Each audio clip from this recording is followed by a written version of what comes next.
Live? Not yet. Oh Now we are. Jesus! Now we are. I'm in the wrong. I'm in the wrong fucking blue sky. There we go. Let's get there. There we go. We can re-skeet that. We're ready to roll. Once again, Nicholas, are we live? Yes, we are live now. Are we live? All right, Mr. Mulvey. I love you, brother. I will.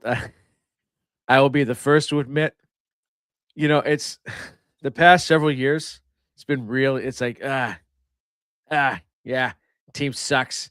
It's easy to hate on them, and all of a sudden we get that whiff of winning, just a whiff in that good old fashioned 2 decade long Patriot asshole thing came right out. I might have taken out on you last week. I might have been a little cocky. Might have been a little arrogant. With that said, I don't know if I'll apologize. I'll apologize. But with the caveat of, how does it feel to see Sam Darnold as a Super Bowl champion? I mean, that's gotta suck. What an amazing story. I was so happy for him. It's so awesome. Dude, I think I sent you a picture of the beer I had. It was like Icy Ghost beer. Oh, yes, yes, I was in prime Patriot asshole form yes. on Yeah, I saw Sunday. that. Yes. And woof, woof, woof, woof. Ladies and gentlemen, boys and girls, listeners of all ages, TLDR Studios proudly presents to you the greatest of all time. We are the TB12 of podcasts. He is the comic book writer, Nick Friar. I am your wildly tenacious doc. And together, we are the TLDR Comic Book Club, baby. How's it going, Nicholas? I slowed it down. I felt like slowing it down a little bit tonight. Yeah, Taking a I little, liked it. a little somber. Mm-hmm. A Worked little well. bravado in there, though. Mm-hmm. Yeah, I Yeah. liked it. That was Yeah. nice. Yeah, it's just not everybody can throw a change up necessarily and have it be a successful pitch, and you managed to do that. So I'm here for it. Location, Nicholas. Yes, exactly. If I've told you once, I've told you 1,000 times. Location. Right. Yeah, exactly.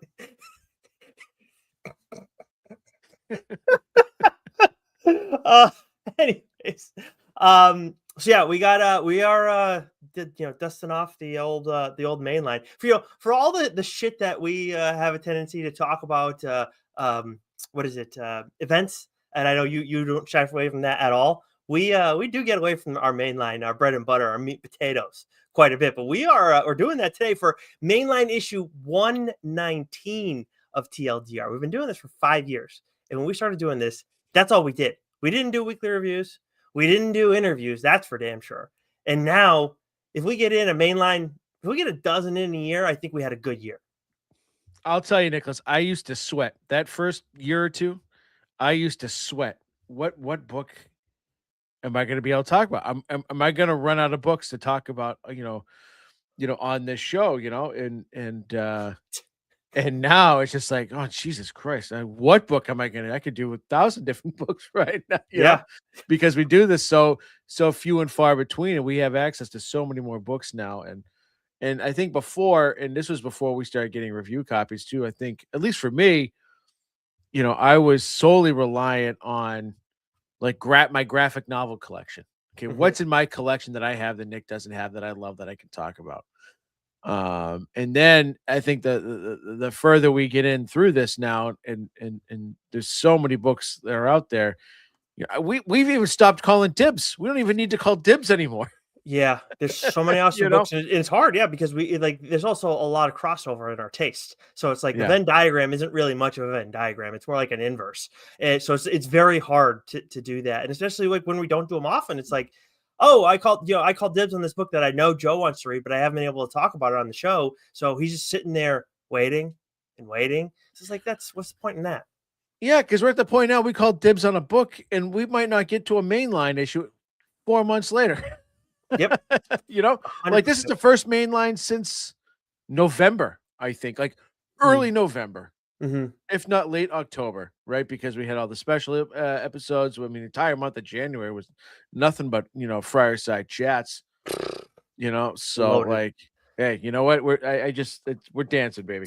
Yeah, and if you're coming across us over on Instagram Live or over on our YouTube page, like and subscribe helps show out a ton. But if you're wondering where are these interviews, why can't I see these over on the YouTube page? That's because they're only available in audio form. Those are our Friarside Chats, our conversations with creators across the industry. So if you like watching us on YouTube or on Instagram Live, make sure you subscribe to an audio channel just to make sure you get those Friarside Chats, because those conversations are an absolute blast. And while you're there, leave a 5-star rating and review. 5 stars only, otherwise you're going to learn the real meaning of tenacious Doc.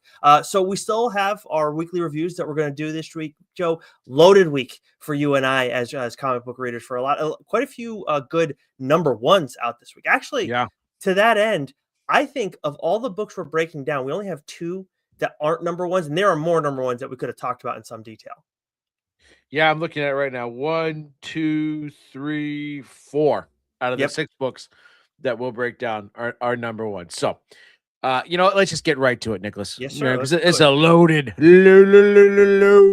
issue. I'm not loaded. I might sound it, but I'm not. All right, from Marvel, you never know. From Marvel Comics, for the week of New Comic Book Day for February 11th. We're approaching Valentine's Day, Nicholas. Just want to get that out there. We're approaching Valentine's Day, and Friday the 13th. That's right. Real spooky day. I forgot about that. Yep. Yeah. All right. So from Marvel Comics, did you hear that? Yeah, did you rip one? No, That's what it sounded like. That was my. I don't have shoes or socks on. That was my foot on my leather seat. I was like, that was loud. Did you see my face? Yeah, I did. That's what I had to I thought you shit your pants. Oh my god. Sorry, everybody. We're not hashtag dork. We're not that crass. Yeah. That was crazy. The D-Pens dandy over here. Okay, from Marvel Comics for New Comic Book Day, February 11th, we have Ultimate X-Men issue 24, The Amazing Spider-Man Torn issue 5, Spider-Man Noir issue 5, Black Cat issue 7, Alien versus Captain America issue 4, Planet She-Hulk issue 4, Venom issue 254, Mark Spector Moon Knight issue 1. Nicholas, I know you read it. How was it? It was really, really good. And I'm not breaking this one down in detail. This one in detail, I easily could have. But Jed MacKay, Devmalia Premnik. This one, what's interesting is I feel like this is, I think, MacKay's 3rd, maybe 4th Moon Knight title. The first one being Moon Knight. But if you hadn't read the first one, I think some of the other ones would have been tougher to pick up. This one is very much not the case. Like, if you haven't been reading Moon Knight at all on MacKay's run, you can absolutely pick this one up very easily. And honestly, Joe, after reading this one, this first issue, I was like, this has the potential to be MacKay's best Moon Knight run. This first issue was very, very reminiscent of what Lemire did with Moon Knight as well. And that's some of my favorite Moon Knight stuff that we've ever seen. So I know I said I wasn't going to break it down in detail, but here I am. I couldn't help myself. Here you are. I will not rock you like a hurricane. We also have Star Wars Jar Jar Binks issue 1 and The Fall of Ultraman issue 1. And then we have 2 books we want to discuss. Nicholas, I will let you go because this is the book I think I've been waiting for several weeks now, if not longer. Yeah, it's been a hard wait for you and I when it comes to Cyclops issue 1. Of course, my friend of the show, Alex Keyclops, pardon me, and artist Roge Antonio. And obviously, we talked to Alex a little while back. If you are still waiting to read the issue, or still kind of on the fence, or even if you've already read the issue as you're listening to us, definitely go back and listen to that. That was a great conversation, and that was why we were excited for Cyclops. And I mean, on a level that it's an interesting character, and Alex Packendale's a writer who we like a lot, but we're not like Cyclops guys through and through. But after talking to him, I was like, I'm ready to run through a wall for this guy. This makes so much sense. So the expectations were so friggin' high going into this issue, and then shock of the century, Alex Packendale delivered. We get this good foundation that readers can know what to expect with Cyclops. We're getting stuff from his past, and that's also kind of incorporating in the present. For me, one of the biggest things, Joe, was Roge Antonio's art style. Man, he knows how to handle Cyclops. He knows how to handle his powers. There were so many cool shots from this issue. I just thought that the two of them knocked it out of the park. Yeah, and it was not even his Cyclops art that really blew me away. It was well, I don't want to say too much, Ooh, but there was some pretty sort of vicious panels, so to yes, speak, yes. that made me go, "Ooh, whoa, okay, all right." And there was also an edge to Cyclops or Keyclops from Packnell that I enjoyed. So much so, even Beast went, "Come again?" Mm. And I like that. There was tone, there was a bit of an edge to Cyclops, who we often regard to as a bit of a Boy Scout. So this I thought this was an excellent first issue. Very, very much must read for any X-Men fan, and especially for the Cyclops people out there. This was worth the wait. Yeah, 100%. And to that end too, about like seeing that edge from Cyclops, that was that's something that Packendell had talked about quite a bit in terms of his understanding and view of the character throughout his life, not just as a writer. And we like you're talking about the stuff with Beast, but there's other stuff where it's like now we're getting. I saw glimpses of what Alex was talking about, and I was like, okay, I get it, see it, totally works, totally fits for the character. I need to know more. I need to, so I can't wait to spend more time with Cyclops. I never thought who knew in 2026 I'd be like I need a Cyclops issue too, but here we are. Yeah. Yeah. Need it. Alex, if you're listening, you can send it. We'd love The that. only thing more surprising than being head over heels for Cyclops right now is you reading a Deadpool book. Yeah. Yeah. Yeah. I think it is well known that I think, at least in comic book form, that Deadpool drives me nuts, and I just think is it's typically he's written and drawn. It's just too frenetic, and but we again make sure you go over to Spotify, Apple Podcasts, wherever, and listen to our chat with Benjamin Percy, because we talked about this, and I go, oh, okay, all right, you're selling me on Deadpool here, and Deadpool, Wade Wilson, Deadpool issue 1, written by Benjamin Percy and art by Jeff Shaw. Uh, I enjoyed this very much, and you definitely get that Deadpool humor, but I think what Percy does well with it is that he paces the humor and the jokes and the one-liners really well. It's not just coming at you 1,000 miles an hour, right? Like punchline setup, boom, right, and it all works. And what I loved about this issue is that because he talked about it, he goes, "There's a reason why it's titled Wade Wilson Deadpool, not the other way around, because this is more about the person under the mask, right? Than the off the wall character that we've all grown accustomed to." And you know, I what I loved most about this really was the end of the issue. Now there was great action. I love Jeff Shaw's art and his style, and when he does an action scene, he does it well. And there was some brutal, vicious panels in here that were just like, oh, okay. We know Percy's capable of writing going there, and now we get to see Shaw's art going there as well. But what I loved the most was, the end of this issue where, you've got, Wade just sort of a little bit of self-loathing, right? A little bit of, pity party going on. And then a sequence of events happens. And then it's like, bam. And it ended at just the right beat Mhm. where, like, we talk about this all the time, right? It's all about propulsion. It's all about getting that hook into you. And it does that. And I said, that right there, that is what I want in every Deadpool book. It was excellent. Yeah, and to go back to where you're talking about with those first 2 pages, like Benjamin Percy and Jeff Shaw really, really set a tone in these first 2 pages. It Yeah. was it was freaking nuts. And then just seeing like Deadpool's had his emotional strife through the years. We all know the jokes with him where they're just in such success that there's a lot of sadness behind those jokes as well. Deadpool's not alone in that necessarily, but this, like, when we talked to Ben, we had an idea of what was coming, but man, that motherfucker's Mm, miserable right now. He has yeah. a lot more pain coming his way. So it Yeah. was it was a really really like you said, like it was a different start. Like I've read more Deadpool stuff than you have, and I felt like this was this didn't have that same feel as all the other books. Like there's a lot more sadness to this series. Yeah, yeah, right, 100%. And like I said, like okay, like it was just I think the pacing of the comedy and the self-deprecate and all that stuff, it was just done really well, right? Because Mhm. I just like bang, bang, bang, bang, bang, bang, bang, bang. I'm like, okay, that gets obnoxious. No, not one bit, not one bit here.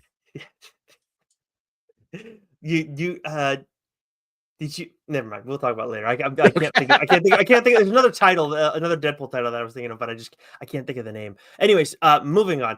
From DC, we got a couple books from them we want to break down in detail. But first, DC KO issue 4, Action Comics 1095, Immortal Legend Batman issue 6, Aquaman issue 14, Supergirl issue 10, Green Lantern Corps issue 13, Adventures of Superman Book of L issue 6, Court Children of the Round Table issue 6, Absolute Wonder Woman Annual, which was so good. The art in this was outstanding. Really enjoyed the Medusa story as well, and playing again with just with actual mythology and whatnot. But we got 2 other books that we wanted to break down in detail. Why don't you lead us off with DC, Joe? Okay, so I will. This is the finale of a series that I've been reading for a few years now, at least as far as I can tell. I know it's Yes, it is. Philip Kennedy Johnson's end, but I really wish this title would keep going, and that's Batman and Robin issue 30. Started with Josh Williamson, and then taken over by Philip Kennedy Johnson, with art by Fico Ossio. And I when I talked about this title last month, one of the things I sort of raved about was how you know uh, Philip Kennedy Johnson sort of tackled the Scarface character, right? And I've always, like I said, I've always sort of like that dynamic is always just sort of like just fucks with my head a bit, but um, it was done so well, and this was just a guns blazing finale. But what I've loved most about this series, which was started by Williamson, was how he got me to connect to Damian Wayne, and just sort of made that character more than just an arrogant, pompous, entitled prick, right? And really made him a character that is relatable, that, while still sort of being wildly confident, right? There was Williamson and Kennedy Johnson both added tremendous amount of layers to that character. And then Philip Kennedy Johnson really, and this is what he does really well in all his books, is that sort of father son dynamic in that relationship. And we saw a lot of those struggles, you know, from when Kennedy Johnson first took over, the series, and then just built on it. And so the way that this issue ends, the story ends, it ends with a bang. It ends also with this little sort of Shawshank Redemption like little twist that I didn't see coming. The breadcrumbs were there, and then bang, it's almost like this little epilogue that happens. And it was so fun, and just made me go, oh shit, that was awesome. Didn't need it. I'm glad it's there. That's awesome. And it just like you see this new sort of like dynamic now between Bruce and Damien, and so all in all, right, this arc, this entire series, Philip Kennedy Johnson's run on this title has been exceptional. I'm bummed that it's over. Because I at least wish the title, at least see what another creator, see what their sort of plans would be for it. But 30 issues, that's a lot of issues to not miss a beat. And Hmm. this series never missed a beat at Hmm. all. There was never like, oh, well, this arc was that kind of mad, but then, it got better here. No, it was solid all the way through. So I highly recommend, if you can get your hands on previous volumes, reading this run, the entirety of it, from Joshua Williamson all the way through Philip Kennedy Johnson. Never ceases to amaze me how, when you think about where we were when we started the show, and it's like one of the things for you that's like where I never thought I'd say this kind of thing. Like you enjoyed a Damian Wayne series, like Yeah, I in never would from have start read to a finish. Damian Wayne book ever. Yep. 100%. And here you are, sad to see it go. You never fucking know. That's why we do what we do. All right, and then from DC, Vertigo, we get technically the second Vertigo issue of the New Wave, but really, I look at this as like this is the first one because it was Nice 100%. House by the Sea was the tiny one, right? And that's issue 7. So yes, as much as it's always felt like a Vertigo book, it's not like it's been part of the Black Label era and all this stuff. But Bleeding Hearts, issue 1, Dennis Camp, Stepan Morian, and right away, like we've seen some of the preview pages for this, but the art is perfectly Vertigo. Like it has that same kind of feel. And all the look, don't remember, all the Vertigo books back in the day had different feels, but there was just something about them that I don't know. To me, like you knew, like oh, okay, like this makes sense. But like at the same time, like the peacemaker, preacher versus like punk rock Jesus, like two very different art styles, but still like you can like they're both Vertigo. It's like oh, okay, I can see that. That's the same case here with Bleeding Hearts. Very much has that aesthetic to it, and that goes for Stepan Morian's lines, Matt Hollingsworth's colors, and of course Hassan Otsman El Al's letters. Who really like the fact that he's doing Vertigo is like if any new creator should be in the mix for Vertigo, it's him. Just because he does so much with his lettering, and you see that on display in this issue. All around, Bleeding Hearts issue 1 feels very punk. Spent a lot of time getting to know the main character, Poke. That's his short name, his whole fucking name. I'm not even gonna try and say it. On top of all that, we get to learn how this world works, what's going on in this like new zombie apocalypse setting, and we learn the rules. And not that doesn't mean in the sense of like where vampires have rules. I mean in the sense of like these zombies have like communal rules, and there's one pretty big one that gets brought up in this, and you see it on display like being enforced, and I was like, "Fuck, that shit's cold." So like that was a really interesting little wrinkle. Probably one of my favorite parts of the whole issue. All around, it's very much like here's the main character, here's the world, and then you get the ending, and it's like, okay, this is what we're going to be dealing with in the second issue, along with some of the other things that are developing throughout this first issue. So really, really strong start to the Vertigo era, new Vertigo era. Love that. Love that. All right. From Image and Skybound. All right. We have Transformers issue 29, Geiger issue 21, World Tree issue 18, King Spawn issue 52, G.I. Joe, A Real American Hero issue 325, Rockefellers issue 12, Deadly Tales of the Gunslinger Spawn issue 13, Die Loaded issue 4. Die. So I think we found your new favorite character.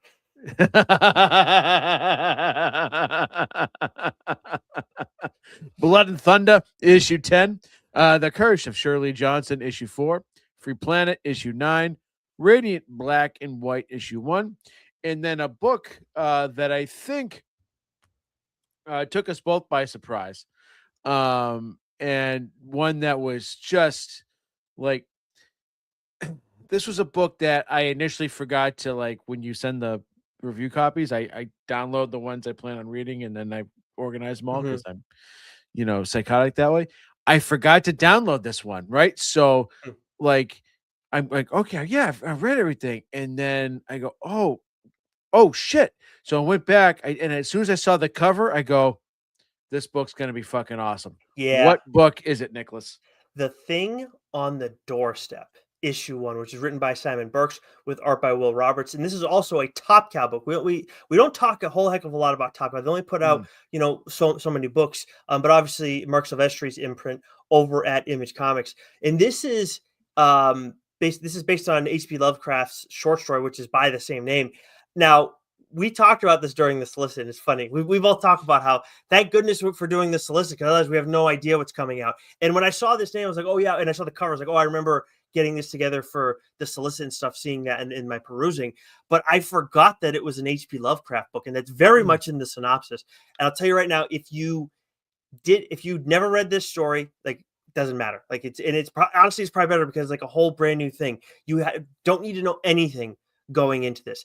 I like you said, like saw the main cover and I was like, I'm in. This shit looks fucking terrifying. And it's very, very dark. And I was shocked at first by the reveal that we get, like 2-3 pages in. It's just like very explosive off the rip, and I was like, what the fuck is going on here? And then we get to like understand more about these characters who are part of this massive development, and that's where like my investment went right away. It's like, oh, like this is the crazy thing that happens. How the hell did we get here? And now I am so in on these characters, and by the time we get to the second issue, knowing how the end of this issue, rather, excuse me, by the time we get to the end of this issue, having seen what happened earlier and then looking at the end, and it's just like, oh my gosh, I cannot wait for the second issue of The Thing on the Doorstep. This was so macabre. This was so like the issue starts off with a bang, right? And then it goes back, and then it just builds and builds and builds and builds. And this was just, it started off action packed, and then there was virtually zero action after that, and it wasn't needed, right? It was, Nope, it not at was, all. it Dread, was just the whole issue. Dread. Willie Roberts' art, right? Mm, Like we talk about this all the time. Comics are obviously a visual medium, right? But like Simon Burks' writing was just, it was just so well done. It was just so what's the word I'm looking for? Like it it was just, it was uneventful in the sense that like I feel like I'm just like watching a day in a life, of these two characters just sort of growing up with each other, right? And there's little things here, little things there that you pick up, and it's Willie Roberts' art that really is what creates, that diabolical sense of dread, right? And then like you get to the end of the issue and you go, right? This was just like you're being pulled along, and you're being pulled along very slowly. And I don't say that as a bad thing, right? Because you're sucked in, you're pulled in, and it's like now I'm waiting for the rug to be pulled out from underneath my feet, mm-hmm. right? And that was just so well executed. And I'm not familiar with Willie Roberts' art style, but I absolutely love it. And then I see Simon Burks. Simon Burks. It sounds familiar. I know I've read something by him before. Antarctica. And that is a book that came out a year or two ago, probably maybe more like 2 or 3. I can't I remember remember exactly when. you talking about that now because I saw that and I was like, I didn't read that, but that I know that one. You I've got love it. Yeah, so I'm just looking now, making sure. I'm like, I'm pretty sure I've got all the issues here. So I might go back, reread this because I remember at the time going, I think this is a TLDR worthy book. And then, Yes. you know how these things go. Yep. So now I'm going to revisit that now, right? And I'll read it all, and then maybe I'll be discussing it on Mainline, 120 2 years from now. Yeah, exactly. Which, speaking of that, like we've joked about trades, like the next one we do is trade, so we got to make sure we're prepared and everything. Because Yeah. I read books that you talk about on here between because there are plenty of times where I'm like just waiting and waiting, but still sometimes like fuck, I can't remember which ones I actually did it with, and then I have to go back and check the old ones, which one I have not talked about have. It's just I've got 2 books that are under strong consideration for that you've read that I'm thinking of doing for a trade. At least 2 that have stuck out to me because I've been thinking about this. nice, So we'll nice. see. We'll Okay, see, Nicholas. I well, got it, but I gotta stay off the beaten path because I can't have you guessing yeah, what book I'm I've reading. still not guessed one, so it's I wouldn't worry too much. All right, from Boom, we got The Last Day of H.P. Lovecraft issue 4. If you want more H.P. Lovecraft, The Expanse: A Little Death issue 4, Mary Sue issue 4, Good Bones and Other Sordid Tales issue 1, and The Centerholds issue 1. There is a lot going on in this issue, and there was a twist that came at the end that I really liked of this issue. But this one's definitely got like a lot going on. If you want a book this week that's just gonna like in terms of volume, big bang for your buck, The Centerholds is something that you maybe want to check out. Then from Dark Horse, what do we got, Joe? All right, from Dark Horse, we have Jean Le Carre's The Circus, Losing Control, issue 2. The Crown, A Tale of Hell, issue 1. And then I've said this once, Nicholas. I've said it 1,000 times. Okay, this book already is under consideration for best new series, best limited series. Hell, it's putting Kyle Starks already on the short list for Create Writer of the Year. And that is Devil on My Shoulder, issue 3, of course, written by Kyle Starks with art by Peter Kowalski. This book maybe is one of the books I look forward to the most each month since it's come out. Um, I absolutely fucking love it. I love Kowalski's art. I mean, those two just work so well together, and especially with this story, I feel like Kowalski's art is like a perfect fit for it, right? Mm, And in this issue in particular, we get two things that I loved very much. Uh, we get one of those rat bastards just absolutely get just oh man, does he get his comeuppance? And in such a way too. Oh, I absolutely love it. Like the chess game that went into him getting got was so good. You talk about the long con. It was so good. But then we get even more background information on our priest fella, right?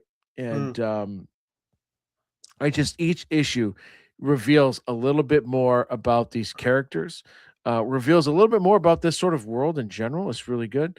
But just I I don't think I've ever rooted for someone so hard in my life. And the deaths in some cases aren't grisly enough, to be honest with you. So I I need more. But no, this is absolutely a stellar series. One that nobody should be sleeping on, whatsoever. It's the quickest read of any book you'll read, this week, and that's not a bad thing, right? Because you read it and you're not putting it down. You're not stopping because you want to see who's she going to get, how's she going to do it, and what else is there to learn, right? Mhm. And you get that every issue, and it's absolutely tremendous.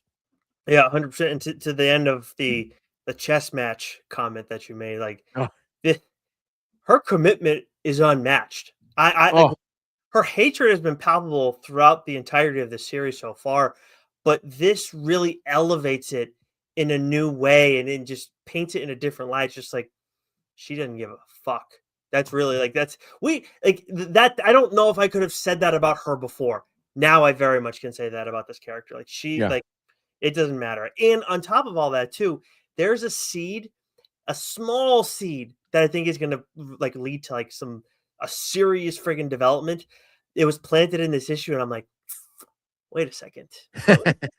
And I don't want you to try and guess it or anything more. We can talk about it later off air, but it was just like, ooh, okay, didn't see that coming. Love it. But we'll leave it at that. All right. So we got a few other publishers to get through before you discuss your mainline issue in detail. I'll take us through these, Joe. From Oni, we got Crownsville issue 4, Tortured Hearts issue 1. From IDW, we got TMNT issue 15, Godzilla Escape the Dead Zone issue 6, TMNT Journeys issue 6, Star Trek Lower Decks issue 16, Star Trek Voyager Homecoming issue 5, Sonic the Hedgehog Sonic Racing Across the Worlds issue 1. From Titan, we got Dark Souls Mother of Morning issue 3, Blade Runner Black Lotus Las Vegas issue 4, Doctor Who The Prison Paradox issue 4. From Ignition, we got Voyeur issue 4 and Just Brutal issue 1. From Dynamite, we got Space Ghost issue 8, Stitch issue 6, Gargoyles Darkwing Duck issue 2, Dynamite Blood Red issue 5, and then from Mad Cave, we got Phantom issue 5, Terabytes issue 5, Circus Maximus issue 4, Where Does the Rainbow End issue 2, and then Barbarian Behind Bars issue 1, which you and I both did check that one out and like that one quite a bit. Yeah, that was excellent. I was really pleasantly surprised with that. Terabytes was also excellent, as was Circus Maximus issue 4. So a big week from Mad Cave Yeah. Studios. I will say real Um, quick of the number ones that we didn't talk about on here, I would say Barbarian Behind Bars. The Moon Knight one was the best, but then Barbarian Behind Bars is the next one. yeah, it was because I didn't know what to expect, Right. right? And just the premise of it. There's some great beats throughout the entire issue. So that was, like I said, it was a lot of fun. And that If I was was the Andrew premise, Moody on art. Andre Moody is the artist on Yeah, that yeah, one. Yes. yeah. If I was to say the premise, everybody, it's basically like Thor came and saved the world from like this otherworldly threat, and then gets treated like a criminal after the fact. That Yeah, would be yeah. how I'd explain it to you. Yeah, yeah. Yeah, it was it was a lot of fun. But Nicholas, that is not the book we're here to discuss today. Oh, it's not. It's no, it's not. Oh, It's not. This is a book that I've wanted to talk about for some time. It was a book that I can't remember what exactly was, because I don't know if we got a review copy for it, because I have issue one on my Kindle, so I bought it digitally. I you know what it was? I think I saw some hype on it on Twitter. It's like, oh, I got to get this, and that's how I was able to read it. And that's Mugshots from Mad Cave Studio, written by Jordan Thomas with art by Chris Matthews, letters by Lucas Gattoni. And I read this first issue, and I didn't know what to expect, because I'm not very familiar, with this creative team. And man, I fell in love immediately. Synopsis: Brighton, UK, 2008. The kidnapping of a young woman starts a chain of events that will set con artists, gangsters, killers, and corrupt police on a collision course of violence. Meet John Bannon, self proclaimed bastard and loving uncle, in this tale of family, trauma, betrayal, murder, and revenge that threatens to bring the city's whole underworld down. So this is a 4-issue series. With the trade paperback is out, and this is. I want you to think Taken, Nicholas. If Taken was realistic, right? I love the movie. I love Liam Neeson, right? You talk about a good revenge story. A person that's just on an ass kicking crusade, but at times it's hard to believe that Liam Neeson can do all those things in how that dare movie you? that he does, right? Show's over, everybody. Go home. Right, right. Entertaining as fuck. But what Mugshots is, that it's that same premise, but it's more down to earth. It's just a really tight story where none of the characters, are quote unquote good guys, right? Because we're dealing with con artists and criminals and gangsters. But the main character, John Bannon, while a career criminal, is someone you root for, right?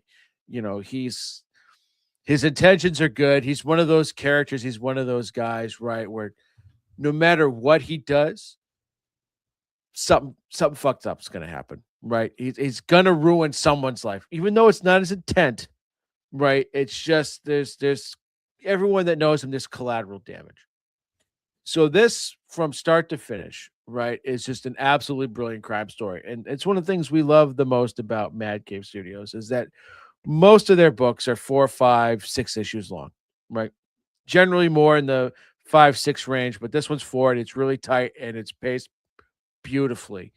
And it begins, right, just as sort of a simple enough sort of kidnapping story, right? You open up the book, and you get sort of, you see, this female character, walking down the street, a car pulls up, hey baby, you want to ride? No, get lost, and bang, next thing you know, she's being kidnapped. And from that point on, it then becomes a story of, a mother and a father wanting to get their daughter back, and they have an idea who did it, because the big crime family is notorious for this sort of thing.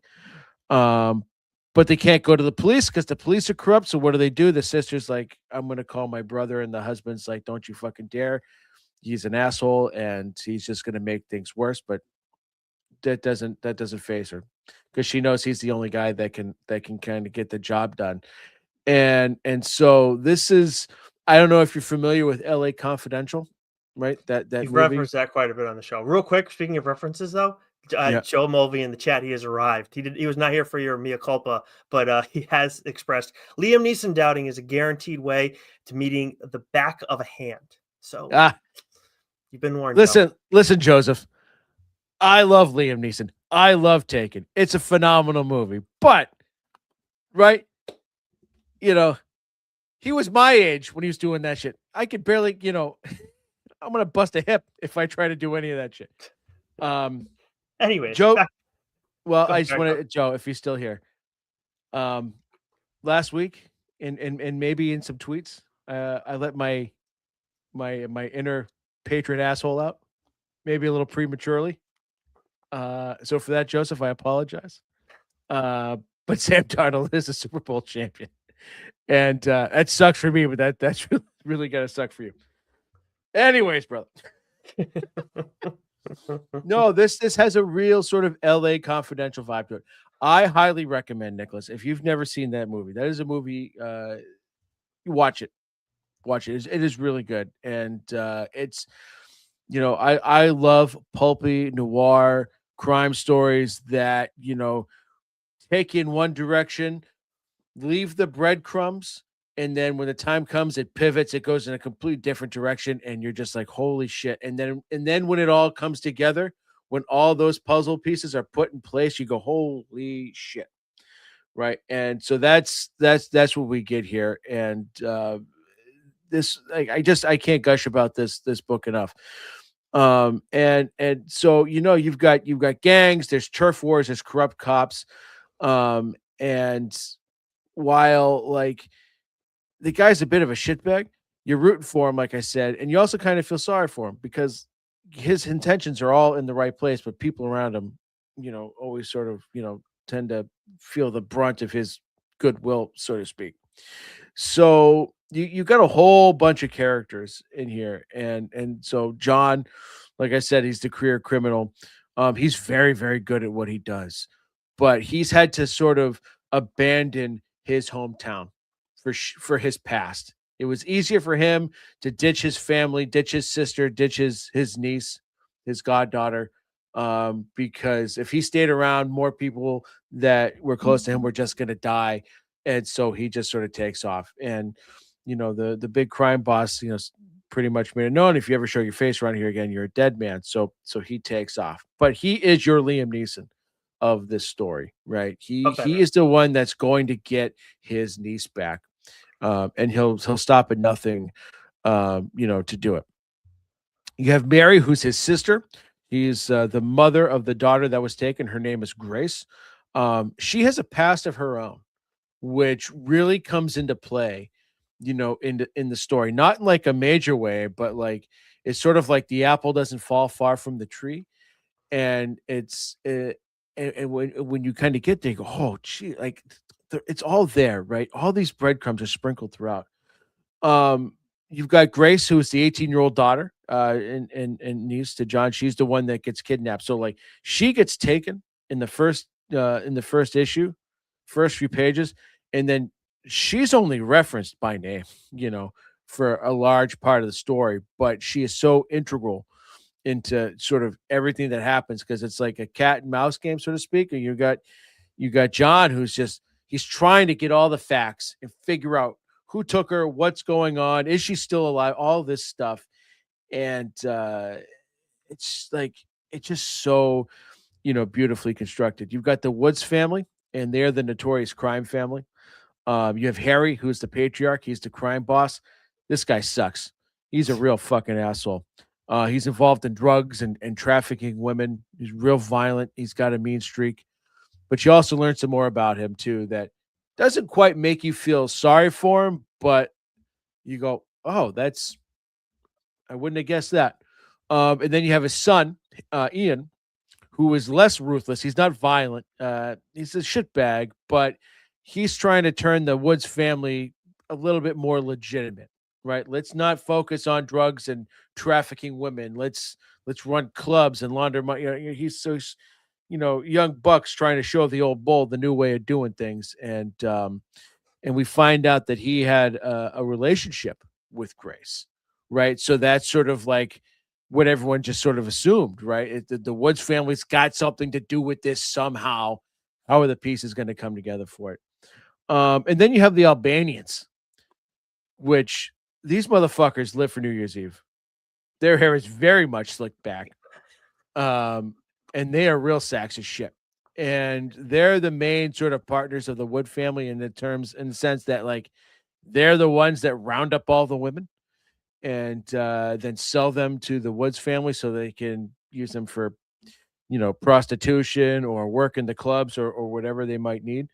But the Albanians also have ulterior motives, right? Like they want to start cutting into the Woods' territory, eventually taking over, right? So you've got a lot of moving pieces here, and a lot of different dynamics, and they all just sort of play very well with each other. And then when you get to that fourth issue, and now it's all coming together. You're just like, holy shit, right? The twists and turns along the way, the reveals that you get, it's just puts it right up there with any really truly good crime story. So I thought Jordan Thomas just did a great job with his pacing.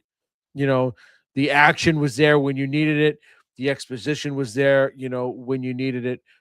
He gave a lot of depth to each and every one of these characters, and just he kept the intrigue really, really high, and it just pays off so well, at the end. So he just wrote a really great, gritty, pulpish noir story that, if you're a fan of that kind of stuff, you're gonna eat this up. You're gonna absolutely love it.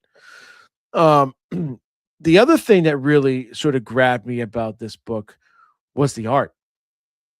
And Chris Matthews, again, an artist I'm not familiar with. When you've talked about this before, right? Like, oh, you see the cover of a book and you expect the art to kind of be the same on the inside. It's exactly what you get, Mm. right? Because he did the covers, the main covers at least, and then that translates because he did the art and the colors. And the thing that stuck out to me was his sort of dichromatic color scheme. You know, like pages would either be like just various shades of blue and black, or orange and reds, right? Like the colors tone was very simplistic. The line art was very sort of, I don't want to say, and I don't say simplistic to mean like, oh, it was like basic or anything like that. Like, no, it was like he's got a very distinct style. It's very sort of art deco. Think of like Batman the animated series, esque, with just these like very few. There wasn't like the colors like fit perfectly. The blues and the black, the reds, the yellows, the oranges, like, you know, it just worked so well. And that art kind of just helped kind of ingrain that noir feel, to the story. And so it's a very unique art style. And the coloring, that he chose, the color palettes that he chose, I thought, was excellent. And even though this was a story that takes place in 2008, to me, it still had this sort of like early, like maybe like 1920s, 1930s, 1940s, 50s, that sort of era, of crime, that LA Confidential LA Confidential era, of crime stories, that Maltese Falcon sort of era, of crime stories, even though it was very much a present day story. So, four issues.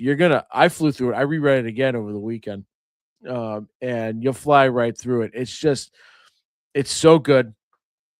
And if you're a fan like of the Brew Baker Phillips stuff, and that kind of storytelling, right? You're gonna love this, I think. Ooh, okay, that was way to bury the lead on that one. That was, like, I was already interested, and I'm also interested because this is a book that I mean, look, we both talk about it where it's like sometimes there's art that's not necessarily our like favorite art, but it fits the story really well, and you got to give it a chance. If like, it has an interesting premise, and it's like the art doesn't like pull me in, maybe you want to give it a chance. To Mugshots was an example of that. Not that it's not good art, obviously. It's just it wasn't necessarily my thing. It wasn't pulling me in. But now I'm like, I got to check this out, and now I'm fascinated by the art after hearing how much you liked it. So I'm very excited. But also, like the Brew Baker Phillips note, it's like, well, wait a second. Now expectations are raised a little bit. Well, right. And so what I didn't want to do is give the expectation that this is a Brew Baker Phillips type book. What I meant in that comparison was like he's got a really great. They have a really great command of the genre, right? Nice. And Thomas and Matthews have a really great command, I feel, of the genre in the way that those guys do. It's a different type of story than what they tell, right? Like Brew Baker and Phillips, like it's they are. 1A, but like Of their course, yeah, no, I command of it, right? So yeah. same thing here, like Thomas and Matthews, right? Like they work well together, and they've got a great command of the crime telling. They know all of the beats that go into writing a really great crime story, Hmm. right? And so like, but again, if you're a fan of Brubaker and Phillips, you're a fan of crime. You're going to be a fan of this, no doubt. Mhm. Yeah, it's this Mugshots is definitely why TLDR exists, because this is a book where I'm like, oh, okay, move on. I'm not necessarily going to check it out, and now I'm like, Joe has sold me on this book. I definitely need to read this thing. So I'm very excited to check this one out. And also on the note of like just the art being interesting and different and having this like unique vibe, it's really interesting. I did not know the book that you were going to do, but I knew like I was doing Athanasia today, which is a book that I'm discussing. I've known that this was going to be my next book since I first read this thing. But like this one is another one that has a very, very distinct art style. I'm going to talk about that in more detail. But Athanasia is a Vault Comics book, which is written by friend of the show, Daniel Kraus. So when I saw this shit, I was like, what the fuck? Like, why have I just, okay, maybe it was just pre TLDR or whatever, something like that. It's just been around for a long time. And I just, there's plenty of stuff from other writers where it's like, well, we didn't know that had come out at the time, or maybe I didn't pay as much attention, whatever. But like, no, like this was an OGN that came out in October of 2025, right before New York Comic Con. Joe had no idea about it. I had no idea about it. And then I walk up to the Vault booth, and then I was like, what the fuck is this shit? And then Michael Marisi, who is or no, not Michael Marisi, I keep doing that. Nathan Gooden, the artist of Barbaric, who's also a co-founder of Vault, was actually the one who sold me on this one. Told me like just a couple bits, and I was like, I'm in. And he kept going, and I'm like, I'll just let him keep going, but like, I don't need to fucking hear anymore. I'm all about it, and I'll get to those details later. But this is a OGN that is 256 pages instead of it being 6 chapters like most trades are. And I feel like most OGNs are kind of like that too, 6 chapters. This is 3 parts. The first one is a little bit longer than the others. It's instead of it being like a third of the book, it might be, I don't know about half, but it brushes up against that. But like I said, Daniel Kraus is the artist of this. I mean, the writer of this series. The artist is Danny. Colors by Brad Simpson and letters by Jim Campbell. The synopsis: Forrest Molson is going nowhere. 1 year out of high school and 1 year into sobriety, she's working with her father as an assistant groundkeeper at Athanasia Cemetery, the final resting place of fallen members of the dynamic guild, Venture City's resident superheroes. At her lowest point, Forrest discovers Athanasia's darkest secret. At night, the cemetery soil bleeds a substance created from the spectacular substances. Substances twice in the synopsis. Okay. Bleeds a substance created from the spectacular substances that ooze from rotting superheroes. I didn't realize that. That substance. Anyways, I actually want to talk about the art first and foremost. I know I usually get into concept and character overviews, and character descriptions earlier on in my breakdowns, but like Danny's cover is what draws me in right away. And again, like where as much as I enjoy variants, like I would like to have the main cover ideally be by the interior artist, so at least I know this is what you're getting. And then if I want to get something else cool later, whatever, awesome. But I want to know what I'm getting into before I open the book. And right away, like there's this badassness to it, but it's more so like grungy, gritty, and above all else, fucking Forrest. This chick haunting, dude. Like you can see it over my left shoulder, Joe. Like, or right for everybody who's watching. Like, she looks really fucking terrifying on this main cover. It's the eyeball. It's the blacked out face with the green eyeballs that I'm Yep. looking at right now. That sucks. Yeah. Yeah. As soon as I saw that, I'm like, I'm in. I'm so in. And it's really interesting how like that kind of creepiness and unsettlingness, how it takes a different form throughout the course of the story. But I really think that the cover sets the perfect tone for this OGN, and everything is in black and white except for the green. And you can see that prominently on the cover. You can also see it on the binding of the book as well. And it's that ooze, like you're dealing with that same kind of, not the not TMNT ooze, but and I'll talk more about like how that's utilized throughout the story in a bit. But green is the only color that is the third color that you see throughout all of this, and it's used sometimes a lot, sometimes a little. But Danny is an artist who I don't think we've talked about a lot on the show. I actually bought two things and actually got her autograph in like because she did a book with Dan Waters that I picked up at I think it was over at Image, but I picked it up at New York Comic Con. Another book that I just hadn't seen before that I'll check out at some point. But I ended up picking up two of her works, and she has like a Frank Miller kind of style to her artwork, and that it's very gritty in the lines. Like there's a lot of uncomfortableness, I feel like, in these characters, and I don't want to say. I don't know. Part of me is wanting to say like Frank Miller meets Sean Murphy in a sense, but yeah, I don't think that's entirely like that might be it, but I'm not certain on that. But that's kind of in the ballpark of what you can expect from an art style. And one of the things that I really like too is the city, which this is like there's a lot of time spent in the cemetery, but there's a lot of time spent in the city as well. And it has this really dark, like dreadful tone to it because of Danny's art style. And honestly, like if you're like, oh, this is like it kind of feels like Sin City, kind of feels like it's The Crow, like in that same kind of ballpark. So if you like that kind of vibe, this story has that just alone from like the city and the crime and the way the heroes are and how that organization's not necessarily the best and everything.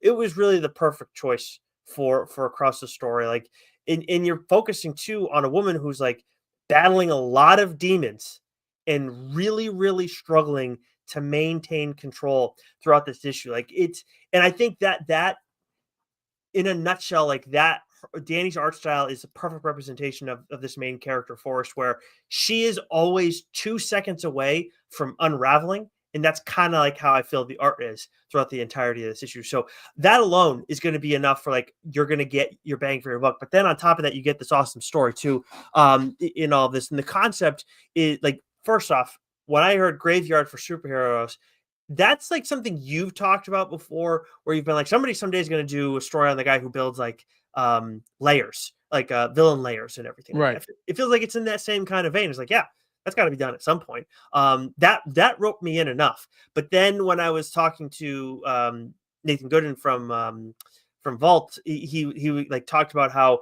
she gets these powers. She's able to get these powers from these heroes' grave sites from this like ooze sort of thing. And I was like, okay, I'm in. Like she's able to get these different abilities and whatnot. I'm all about it.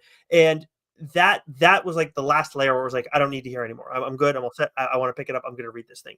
And that I don't remember if there's a name for that like chemical, but it's like reminiscent of the boys Compound V, but it's very, very different. Where in like that world, in the book, it's in the comic book series, it's different than in the show. In the show, it's obviously this big like risque thing that's like taken on a different life. Whereas in the comic series, like they're using that shit from day one. Like the boys were using that. That's like where Huey like I forget if he punches him in the chest or if I think he punched him he punched him through his heart. He punched the character Blarneycock like right in the chest. And then it was like, that was because he had Compound V from the jump, but he just wasn't familiar with it. This is more like, I don't know if anybody else even knows this is a thing in this world. And that's where and that's what this character Forrest is dealing with, and the people around her who start to realize like, this is a thing you shouldn't be fucking around with. Like, yeah, it's got some good shit going for you, but I don't know, man, especially with your background. So again, the main character in this story, her name is Forrest Molson, and she's this groundskeeper who's just stuck in life that she doesn't want for a few different reasons. She's had some serious shit go down in her life. And then she gets this compound that she's able, or ooze, whatever you want to call it, chemical substance that's able to impact her life positively and impact other people positively too. And she just goes through a lot in that experience. Then you have her dad, Big Mac Molson, who is the head groundskeeper of the facility. Then you also have his dad, Giant George Molson. That's Forrest's grandfather, who's also around. He lives in the cemetery with Big Mac and Forrest, but he's not doing the job anymore. I think it was his dad that actually like started the family business there and whatnot.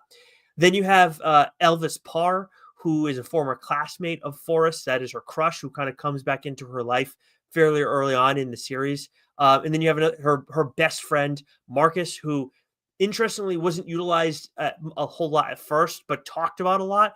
And then he adds a whole nother layer to the series as that goes along. And then there's this other character, Miss Salazar, who's like a suit that works for the Dynamic Guild, which again, that Dynamic Guild is kind of like a Justice League Avengers type group. But this Miss Salazar lady, who you meet pretty early in the story, she's a real friggin' asshole. And she's someone who like, she's basically like, I haven't been here as long as you guys, but you guys aren't as important as me, and I don't think you guys should be around anymore. Like, but people who are more important than me have said otherwise. So the day you fucking step out of line, you're fucked. That's basically who she is in a nutshell. She really sucks. I would say of all these characters, she's like the most ancillary of the bunch, but you still like, she's still present, still like has an impact on the story throughout the series, but you'll develop a real strong feeling for her real quick. And then last but not least, like from a writing standpoint, I mean, Daniel Krauss is a beast. Like we know this. We're big fans of his work. I was, as I was looking back over this and rereading it, I was like, I still haven't read Whalefall. I got to pick that book up and read that shit, because did you read that yet? I've got the audiobook. I haven't gotten to it yet, though. Okay. That's one when we heard that concept, it was like, and that was before I had started like really trying to make it a point to read prose. I was like, I need to fucking read this shit, dude. Like this sounds way too good. This sounds like it should be a movie right away. But this world feels very much lived in. Like we have multiple characters who are multi-layered, and there are a lot of moving pieces inside and outside of the main plot. And like what's, I mean, again, like where Krauss is so good, like he gives the perfect amount of detail to each subplot, and then has them intersect with the larger story in the right, at the right time and in the right manner every single time. So I loved all of that. And then also, like, this is a very dark story, and like that's again why Danny was perfect, and then where we're not getting colors other than the ooze color. I just love the themes that are taken here, the approach, dealing with drug addiction, death, and so much more. It was just, it's very, very heavy. So one, I can't wait to read this book. It sounds fantastic, but You're gonna love it. like Danny. I know I've seen that name before. I know I've read something. So Universal's Monsters, The Invisible Man. Oh, okay. Yeah. She did that with James Tynion.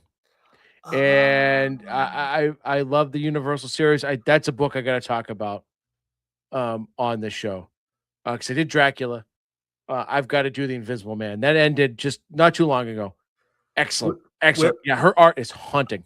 Yeah, not to put you on the spot, but so you've done the Creature of the Black Lagoon. You've read the Creature of the Black Lagoon was one too, right? And then yeah, Frankenstein, Dracula, and then Invisible Man. And I started to read the Mummy. Okay. But that wasn't my cup of tea. But you liked the other four. Loved them.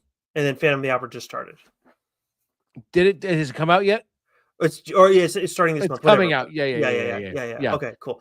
So 4 for 5 for the Universal Monsters. That's they've really knocked it out of the park. But the art in The Invisible Man, so Danny's art, is haunting. It is creepy as hell.